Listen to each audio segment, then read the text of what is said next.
Some moments are a once-in-a-lifetime opportunity. They come and go in the blink of an eye, and all we're left with is a memory of what was. The story to tell for generations, or so we hope. The most unexpected of such events consisted of 2 weeks of complete anarchy, playing a game that came out before I was even born. My name is Chapatak, and today I'm going to try to explain to you why 2 weeks of watching a 15-year-old game being streamed on Twitch was one of the most endearing and most beloved times of my life.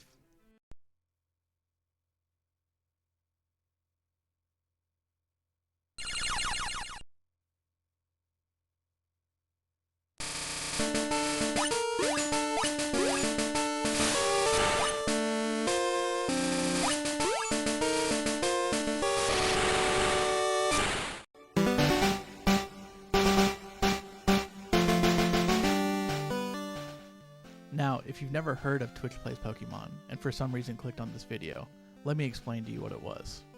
Back in February 2014, an anonymous programmer started a Twitch stream playing Pokemon Red. The only catch was, they weren't actually playing. Twitch chat was. Now every time you went into chat and typed in up, down, left, right, A, B, or start, it was inputted into the game. Now, several other games had tried this before, but none of them to the widespread popularity and fame as Twitch Plays Pokemon.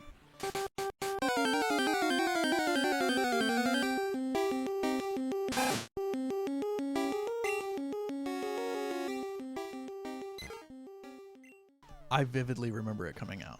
I was a sophomore in high school and was actually the founder and president of the Pokemon Club. Now, I've played for years. As you can see, it still holds a place dear in my heart with the poster in the back of every video I make. It's the original 151, and just the old art style and the original designs are some of my favorite. Now, I still play the new games. In fact, I just completed the Pokédex in Pokemon Scarlet. And aside from bugs, I think it's a pretty good game. So I'm not, an old school loyalist or anything, but Gen 1 is, I think, by far my favorite generation, if not just for the nostalgia. When the stream started, I had actually never been on Twitch before, but by the way the Pokemon community handled it, I didn't have a choice. It's silly to think now that this 2-week event was the only reason I get started on Twitch in the first place, when I've watched hours, countless hours, of people streaming on there now. But the playthrough of Pokemon Red began, and for a seasoned Pokemon veteran like myself, it seemed like it took forever. With trolls spamming wrong inputs to hinder the progress, it seemed like we would never beat the game, and many doubted that we ever would. But as humanity does, somehow we prevailed. It seemed like it had taken forever to beat the first gym, but we did, and then the second, and so on. After 16 days, somehow, Twitch Plays Pokemon defeated the Elite Four.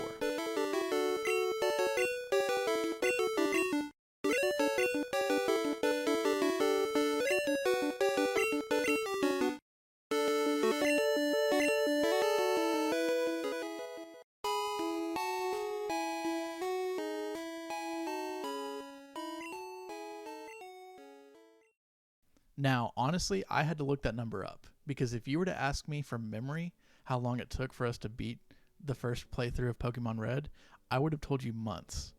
And that's because as a seasoned Pokemon veteran like myself, someone who at the time was beating Pokemon Fire Red in less than a day, it seemed like it took an excruciating long time to get through this game.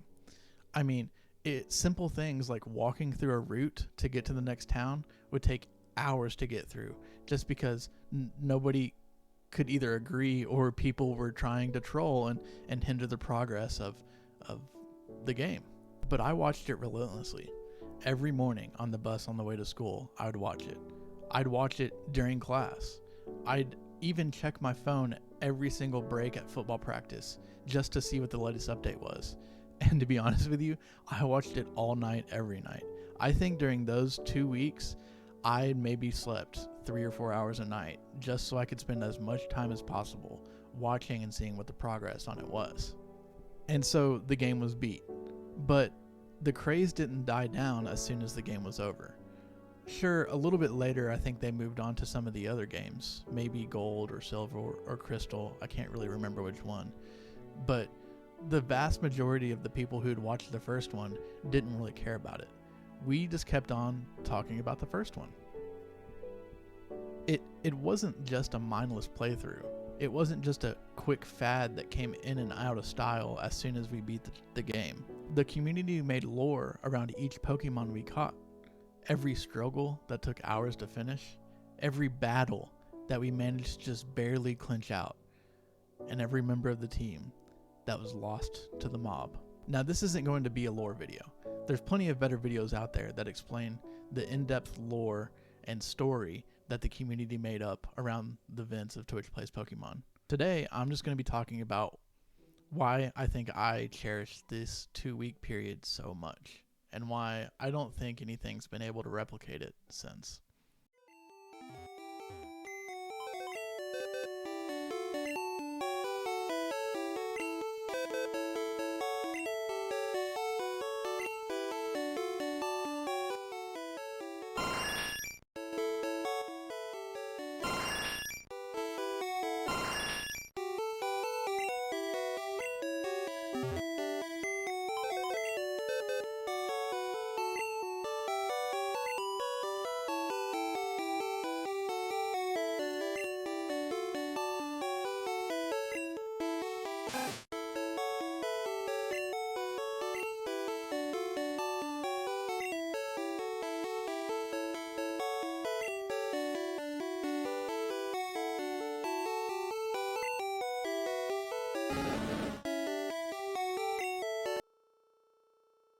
But I think some of my favorite things that came out of this playthrough were the memes, or maybe not even memes, more like inside jokes, references to members of the team that we had that got us through some tough times.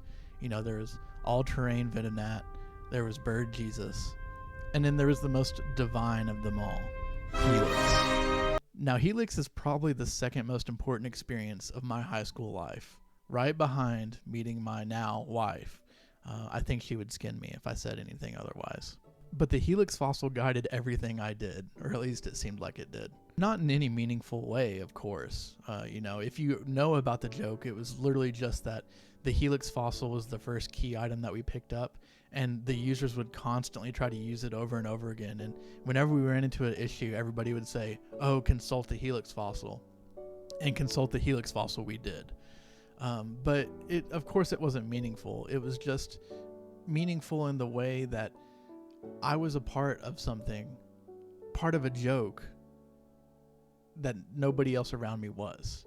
And sure, I had some friends that were into Pokemon at high school, but this spanned far bigger than anything I'd ever been a part of before.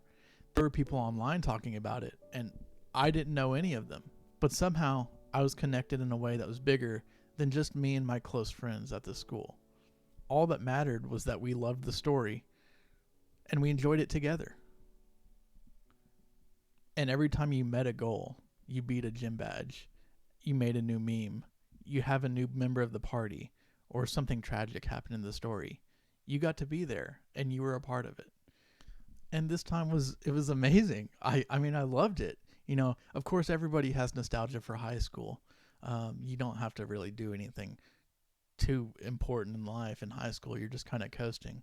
But I think it really struck a chord with me when Stanz said, "Twitch Plays Pokemon." Man, I feel like this was, I don't want to say the last time I felt joy, because that's a little bit of an exaggeration, but not much. It seems like, yeah, praise the Helix. Look at you guys have it too. It was just such a high to be a part of something so big and to have so many different people talking about it online.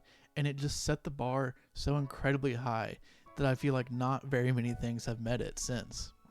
Of course, in actuality, plenty of other things has, looking back through my life over the past 10 or so how many years. But none of them quite match the magic of what happened in those 16 days watching a game get played by a mob online.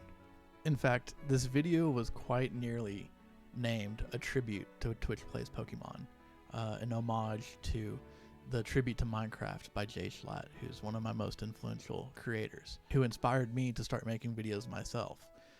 But I don't think that would be a fitting title for this video.